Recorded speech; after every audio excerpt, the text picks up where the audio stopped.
Kesetaraan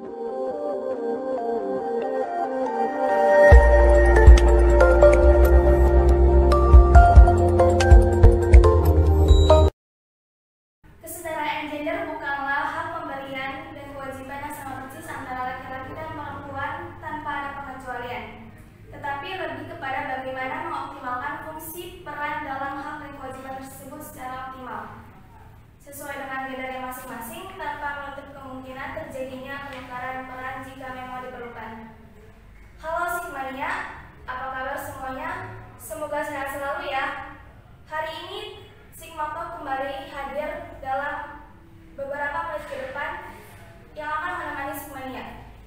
Bersama saya, Alvira Syabania, ditemani oleh dua narasumber, yakni Kak Firda dan Kak Maria. Dari organisasi Sempro, Sekolah Mahasiswa Progresif, dari UIN Sultan Maulana Hasanuddin Banten. Halo Kak, apa kabar? Baik. Sebelumnya boleh perkenalkan diri terlebih dahulu. Selamat siang semuanya. Perkenalkan, nama saya Maria, mahasiswi UIN SMA Banten. Saya dari organisasi Sekolah Mahasiswa Progresif UIN SMA Banten juga. Terus apa lagi perkenalkan? Jurusan? Saya jurusan Hukum Tata Negara, Fakultas Syariah. Terima kasih. Halo, nama saya Firda Miftahujana dari jurusan Komunikasi Penyiaran Islam Fakultas Dakwah semester 3. Saya dari organisasi Sekolah Mahasiswa Progresif. Kalau boleh tahu, Kak Firda sama Kak Maria lagi sibuk apa ya selain kuliah? Kalau aku sih pasti sibuk ini ya, kayak tugas itu juga sebenarnya. Terus paling organisasi di Sempro, ikut diskusi, aksi juga yang kemarin, sibuk gitu aja sih. Sama sih, selain kuliah online juga paling organisasi, diskusi, terus sama paling ikut-ikut aksi. Oh iya, oke, langsung aja ya. Karena Sigmator kali ini membahas tentang kesetaraan gender. Sebelumnya kita membahas tentang kesetaraan gender dulu ya Teh. Mau tanya nih, apa sih yang kita tahu tentang gender itu sendiri? Kalau dari saya pribadi ya, gender itu jenis kelamin, jadi sudah kodrat yang diberikan oleh Tuhan, yang terdiri dari dua, yaitu laki-laki dan perempuan. Kalau dari aku pribadi, karakteristik ya yang membedakan antara maskulinitas dan feminitas. Jadi gender itu hanya sekedar pembeda bahwa dia itu laki-laki dan perempuan begitu. Terus kalau kesetaraan gender itu apa? Kalau dari saya sendiri ya, kesetaraan gender itu perilaku atau sikap kita tanpa ada perbedaan. Jadi antara laki-laki dan perempuan itu baik perilaku maupun perilaku ataupun tindakan itu tidak ada diskriminasi antara keduanya. Yang membedakan itu hanya jenis kelaminnya saja gitu, laki-laki dan perempuan. Untuk seperti tindakan atau misalnya sikap atau perilaku itu sama saja, tidak ada yang dibedakan, hanya beda kelaminnya saja. Kan tadi kalau gender itu hanya berbeda antara laki-laki dan perempuan. Ya itu tadi gender. Jadi kesetaraan gender itu hanya berbeda kelamin, bukan perbedaan. Jadi tidak ada perbedaan antara laki-laki dan perempuan, entah itu dari segi sosial maupun politik begitu. Terus bagaimana sih pandangan Teteh tentang kesetaraan gender di zaman sekarang ini? Kira-kira udah setara apa belum? Oke, dari Firda dulu. Ya. Kalau dari aku ya, sebenarnya kalau dilihat dari kasat mata contoh-contohnya ada ya yang udah yang kelihatan mata gitu, ada yang udah apa sih seperti sudah inilah kesetaraan gendernya. Contohnya kayak Puan Maharani, dia sebagai ketua DPR. Nah, di situ kan dia sebagai ketua DPR perempuan, otomatis perempuan sudah bisa naik lah, itu istilahnya gitu. Tapi pada nyatanya enggak gitu, soalnya dia masih menindas kaum perempuan dengan adanya itu tadi apa sih undang-undang Omnibus Law. Kan di undang-undang Omnibus Law itu ada tentang undang-undang yang tentang hilangnya cuti haid, terus melahirkan, pokoknya dan masih banyak yang lainnya. Kalau dari saya sendiri ya, di zaman sekarang ini kesetaraan gender, benar kata Firda tadi, kalau dilihat dari secara kasat mata ya emang udah ya dengan dinaikannya Puan Maharani sebagai ketua DPR. Tapi nyatanya yang kita rasakan sekarang itu belum gitu loh. dimana di zaman sekarang ini kan masih dikuasai oleh laki-laki, baik itu di lingkungan keluarga kita, masyarakat ataupun di kampus sendiri, itu masih didominasi oleh laki-laki. Jadi sebenarnya belum sekarang. Cuma sampel kecilnya itu ya sudah ada gitu. Tapi pada nyatanya masih banyak gitu perempuan-perempuan yang tidak mendapatkan posisinya gitu. Padahal jelas-jelas perempuan juga bisa melakukan hal tersebut. Sebenarnya hal yang dilakukan oleh laki-laki juga bisa dilakukan oleh perempuan. Kenapa perempuan selalu dianggap, maksudnya tidak pernah diberi kesempatan pekerjaan lebih atau posisi apapun itu, karena perempuan selalu dianggap kelas kedua setelah laki-laki. Dari mulai cara hidup sebagai hal pekerjaan, perempuan tuh masih mengalami ketimbangan sosial. Itu gimana? Ketimpangan sosial itu melenceng ya sebenarnya. Jadi gini, kita sebagai perempuan di sini itu memang sangat merasakan yang namanya ketimpangan sosial di zaman sekarang ini, baik itu dari keluarga, masyarakat, di kampus atau di lingkungan lainnya. Contohnya ketimpangan di lingkungan masyarakat kita yang sekarang nih masih banyak yang berpendapat bahwa perempuan tuh ngapain sih sekolah tinggi-tinggi, perempuan tuh ngapain sih kuliah capek-capek ikut organisasi sana sini, padahal ujung-ujungnya bakal ke dapur. Nah itu ketimpangan sosial. Jadi dari statement masyarakatnya pun masih menganggap rendah kepada perempuan seperti itu. Nah terus kalau misalkan ketimpangan di kampus sebenarnya banyak sih yang kita rasain, kayak misalkan pelecehan seksual. Itu meskipun gak secara fisik, secara verbal pun itu kita rasakan di kampus loh. Contohnya kayak misalkan kita lagi jalan nih, terus ada yang gitu, atau misalkan hai kayak gitu. Itu sebenarnya udah pelecehan secara verbal gitu. Cuma kita menganggapnya oh biasa aja lah kayak gitu. Maksudnya ya udahlah gitu. Padahal itu nggak baik sebenarnya kayak gitu. Itu ketimpangan sosial yang kita rasakan nih. Kalau dari aku tuh ketimpangan sosial ya seperti perempuan ada yang sudah naik tapi dia malah menindas perempuan kembali kalau bagi aku ya. Jadi kayak misalkan perempuan itu punya jabatan, ya kita balik lagi ke tadi contohnya Puan Maharani, dia sudah menjabat sebagai ketua DPR tapi nyatanya dia malah melahirkan undang-undang yang tadi itu kan. Nah dia malah akhirnya perempuan kembali yang dia tindas, bahkan bukan cuma perempuan, dia juga menindas laki-laki juga. Jadi diangkatnya seorang pemimpin perempuan pun itu tidak menjamin di negeri ini. Tidak menjamin perempuan itu merdeka, akhirnya perempuan itu bebas dari patriarki. Padahal seharusnya dia yang sebagai pemimpin perempuan bisa gitu mengangkat derajat kita di Indonesia ini gitu, supaya tidak tertindas lagi. Tapi maksud kita ingin maksud kita ingin menyetarakan gender ini, kita bukan untuk mengalahkan laki-laki, bukan untuk kita hanya ingin keadilan bahwa kita juga bisa semuanya, maksudnya kita juga bisa gitu menyetarakan antara laki-laki dan perempuan, bahwa kita juga masih bisa bekerja layaknya laki-laki. Jangan menganggap perempuan itu hanya bisa di rumah. Banyak yang berpikiran bahwa produk perempuan itu melahirkan, jadi dia udah intinya mau pendidikan tinggi atau apapun itu dia pasti bakal di rumah intinya, padahal nggak gitu.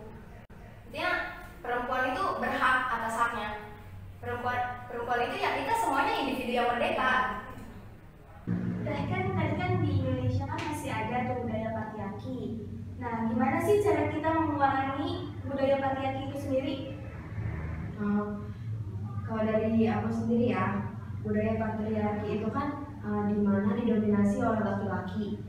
Itu tuh emang tidak menutup kemungkinan sih ya, bahwa laki-laki juga pasti merasa iya nih gitu, dominan gue lebih banyak, gue emang lebih pantas gitu loh buat memimpin atau mendominasi suatu tempat tertentu gitu loh buat laki-laki. Nah cara kita sendiri buat menguranginya kesadaran sih sebenarnya, karena kita sebagai perempuan kita harus sadar kalau misalkan kita tuh didominasi sama laki-laki nih, kita harus bangkit, harus kayak wah ini nggak bisa nih, kita nggak bisa tertindas terus, kita nggak bisa terus di bawah laki-laki. Kita harus menyetarakan dong antara laki-laki dan perempuan meskipun mereka lebih dominan gitu. Nah dengan cara apa? Kalau saya pribadi dengan cara kita aktif berorganisasi. Nah organisasi yang memang mengedepankan laki-laki,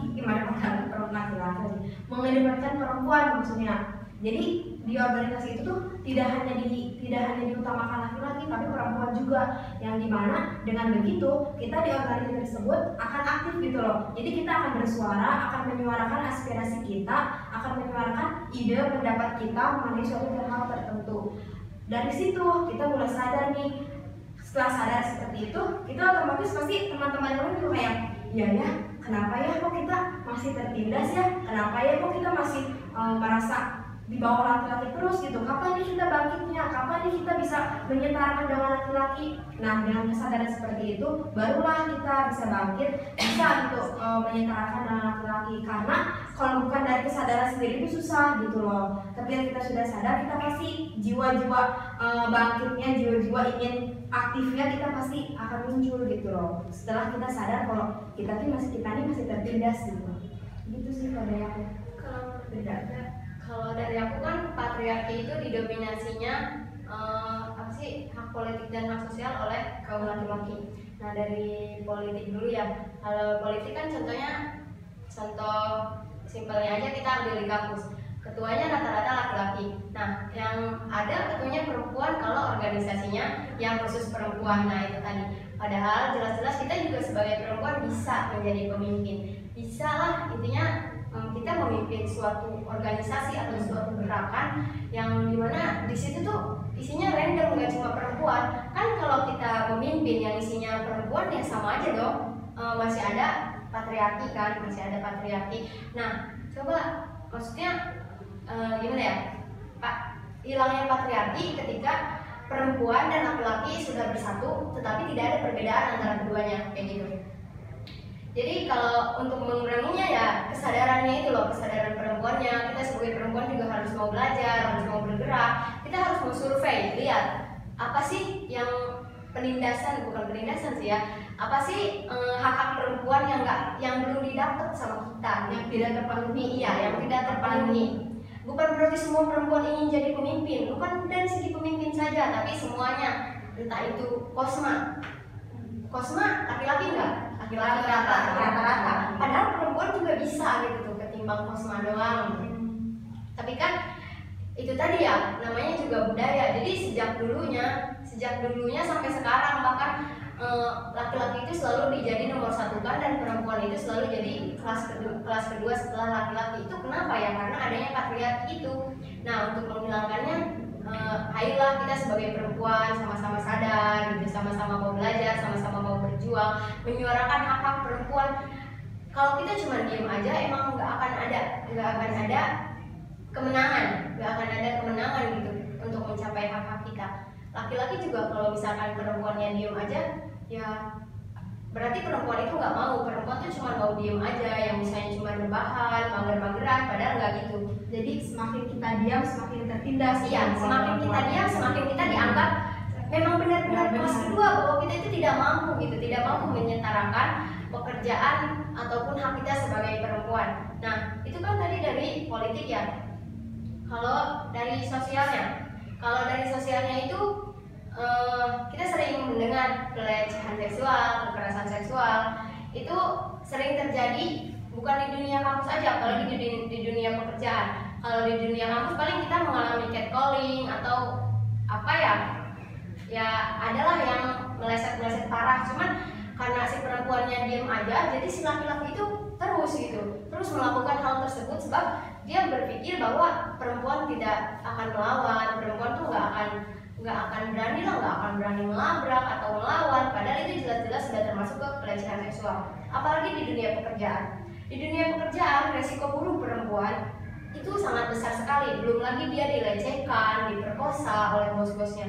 Jadi sebenarnya dari situ aja kalau semua perempuan tahu derita-derita perempuan dan penindasan yang dilakukan terhadap perempuan, pasti aku yakin semua perempuan juga mau bergerak. Dari situ sih kita sadar bahwa perempuan itu harus bergerak karena kita melihat penindasan yang terjadi terhadap perempuan, karena hak-hak perempuan yang tidak tercapai. Pokoknya ya itu tadi, kita sebagai perempuannya harus lebih sadar, lebih mau bangkit dan lebih mau melawan. Melawan bukan artian melawan benar-benar ingin mengalahkan laki-laki, tapi kita cuma ingin mencapai hak-hak kita sebagai perempuan begitu. Iya benar sih kata Firda tadi. kita tuh kalau nggak sadar tuh ya nggak akan bangkit gitu loh. Kita kalau nggak cari tahu nih kasus-kasus perempuan kayak misalkan pelecehan mahasiswa oleh dosennya misalkan, terus misalkan guru yang diperkosa oleh atasannya. Nah itu dengan melihat kasus-kasus seperti itu kita akan muncul sih jiwa kesadaran kita, wah iya ya kita makin tertindas nih, kita nggak bisa nih kayak gini terus, kita nggak bisa diam gini terus gitu loh. Sedangkan di luar sana banyak perempuan-perempuan yang tertindas. Kita mungkin kalau yang nggak sadar ya udahlah gue nggak pernah ngerasain gitu. Nah ini tuh nggak tahu gitu loh, di sana tuh para buruh yang banyak yang PHK, terus banyak yang merasakan gitulah pelecehan seksual, apalagi ditambah sekarang penghapusan penghapusan cuti dan melahirkan. Nah itu sangat menindas perempuan, itu sangat-sangat merugikan perempuan.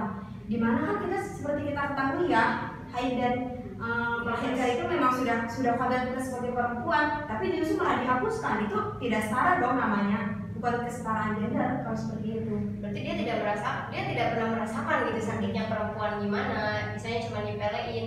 Dan itu tadi kita jangan pernah mikir bahwa itu tuh nggak apa-apa lah orang lain ini orang itu nggak apa-apa lah itu orang lain memang nggak pernah ini, jangan gitu. Kita nggak tahu nasib kita ke depannya kayak gimana.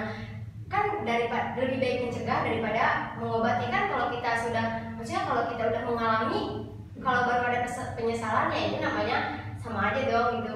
Kita terlambat sadar tuh pasti bakal menyesal ya. Lebih baik mumpung kita masih usia sekarang, ayo kita sebagai perempuan kita sadar, kita melawan jadi individu yang merdeka. Pokoknya kita harus sadar bahwa Indonesia sekarang itu butuh perempuan yang banyak, bahwa Indonesia sekarang itu butuh sosok-sosok perempuan yang mau bergerak dan mau berjuang. Pokoknya jadi perempuan yang bergerak, jadi perempuan yang melawan, jadi perempuan yang tidak mau ditindas. Kan kakak-kakak kan pada ikut organisasi tuh ya. Terus gimana sih caranya kita buat mendorong buat perempuan itu ikut organisasi dalam berperan aktif itu? Kalau dari aku ya, kalau dari situ kan kadang kembali ke diri masing-masing. Iya memang semuanya kembali ke diri masing-masing. Tapi kita sebagai orang terdekat sih yang berperan banyak. Yang berperan banyak itu yang berperan banyak mengajak yang orang terdekat. Misalkan aku punya temen gitu yang dia tadinya nggak berorganisasi, tapi dari kitanya mulai kasih tahu bahwa dunia organisasi itu kayak gini. Jangan kasih tahu ininya sih, maksudnya kesadarannya lah, bikin dia sadar. Jangan menarik dia untuk ikut organisasi yang kita ikutin, bukan kayak gitu tujuannya. Tujuan kita menyadarkan dia supaya dia mau bergerak begitu. Kalau dari aku pribadi kayak gitu ya, kan gak baik juga kita memaksakan orang lain untuk masuk organisasi atau apapun itu. Ya seenggaknya kita membuat dia sadar. Sebenarnya gini, ketika kita dapat obrolan dari orang lain atau dapat rangkulan dari orang lain, walaupun pas dia ngomongnya kita biasa aja, tapi pas udahnya itu bikin kita mikir, bikin kita berpikir gitu, benar gak ya kata si ini. Nah perlahan-lahan kalau menurut aku nanti dari situ dia bakal nyari survei sendiri gitu tuh. Nah kalau emang dia sadar, maksudnya kalau kita misalnya berhasil ngajak dia atau ngasih tahu dia atau apa dia juga perlahan-lahan bakal bergerak sendiri. Nah tapi kan kalau misalkan orang itu udah gak mau atau udah nggak bisa diajak, ya kita mau gimana lagi kan gitu. Kita udah ngajak, udah merangkul, tapi semuanya kan kembali ke diri masing-masing, dia mau apa enggak. Kalau dari aku pribadi, cara ini ya mengajak, mengaktifkan perempuan yang belum sadar gitu ya akan ketertindasan dan yang lainnya. Cara aku sendiri nih, aku nih udah masuk organisasi, aku udah tahu nih, udah diajarin gimana tentang ketertindasan perempuan, tentang pelecehan seksual, tentang kekerasan terhadap perempuan. Nah dari sini dari aku sendiri cara termudahnya sama kayak Firda. Pertama kita adain pendekatan dulu nih sama orang-orang terdekat kita yang belum sadar akan hal itu. Nah dari setelah pendekatan itu biasanya muncul kayak iya ya bener ya, ternyata kita tuh kayak masih merasa ketertindasan kita tuh di mana-mana gitu loh sebagai perempuan. Nah dari situ, dan setelah ada pendekatan kesadaran dari kita, dari teman-teman dekat kita, coba kita sebagai pendorongnya nih, kita sebagai yang aktifnya, kita coba rangkul mereka dengan cara misalkan dengan ada yang diskusi tentang keperempuanan, tentang efek dari kekerasan seksual, efek dari pelecehan seksual, efek dari catcalling yang sering terjadi di kampus kita sendiri. Nah, coba dengan cara-cara seperti itu, karena biasanya dengan melihat keadaan sosial, dengan melihat keadaan yang nyata yang memang seperti itu akan menarik orang-orang, akan menarik perempuan juga pasti kayak, oh ini ngebahas ini pasti ini sering banget nih gua nih ngalamin di kampus nih tentang kayak gini-gini. Nah, biasanya dari situ setelah kita kumpul diskusi atau misalkan udah dekat banget nih, nah dari situ sih biasanya kesadaran itu akan muncul banget gitu, bakal muncul terus bakal kayak bener kayak Vinda, bakal kayak nyari tahu sendiri gitu loh, dianya bakal aktif kayak iya coba aku nyari apalagi nih ketertindasan perempuan yang gua nggak tahu, pasti bakal kayak gitu. Jadi yang awal-awal kayak gitu ya kita pendekatan dulu, kita bener-bener ngasih tahu dulu kayak misalkan kita tuh perempuan tuh harus gini-gini, jangan mau kita tuh kayak misalkan tertindas kayak dengan kayak gitulah laki-laki sekarang lah gitu. Jadi kita harus membuat pendekatan dan kesadaran dari orang-orang juga. Itu sih dari aku. Terus kan kadang dari faktor lingkungan ya, faktor yang paling maksudnya masalah yang paling besar itu yang menghalangi aktivitas atau misalkan menghalangi kesadaran itu faktor lingkungan. Kita lihat dia adanya di lingkungan mana nih, kadang menghambat. Bukan berarti orang itu nggak mau bergerak, dia mau bergerak, tapi dia terhalang oleh faktor lingkungan. Faktor lingkungan itu kan benar-benar keras gitu tuh ketika dia mau bergerak, tapi orang-orangnya ya itu tadi banyak yang udah sih nggak usah ikut ini, ngapain sih ikut ini, percuma amat, lo ngapain sih ikut begini, nggak ada gunanya, cuma nyapain diri. Kalau kitanya cuma pasrah emang nggak akan ada perubahan gitu, nggak akan ada kesadaran. Oleh karena itu kita tekenin nih ke diri sendiri bahwa kita tuh harus melawan, benar-benar melawan kemalesan, ya. Jadi setelah adanya tanya jawab ini, kita juga sangat-sangat membuka pintu yang selebar-lebarnya untuk kalian para perempuan yang memang merasa dirinya masih ragu untuk bergerak atau apapun itu.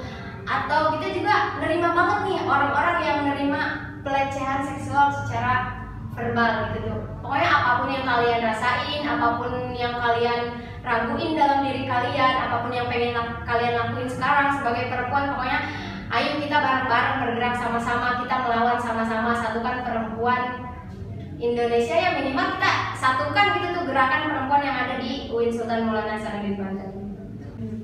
Terima kasih kepada Kak Firda dan Kak Maria yang sudah membahas tentang kesetaraan gender. Saya Alvina Syabania beserta Kak Firda dan Kak Maria pamit undur diri. Terima kasih. Wassalamualaikum warahmatullahi wabarakatuh.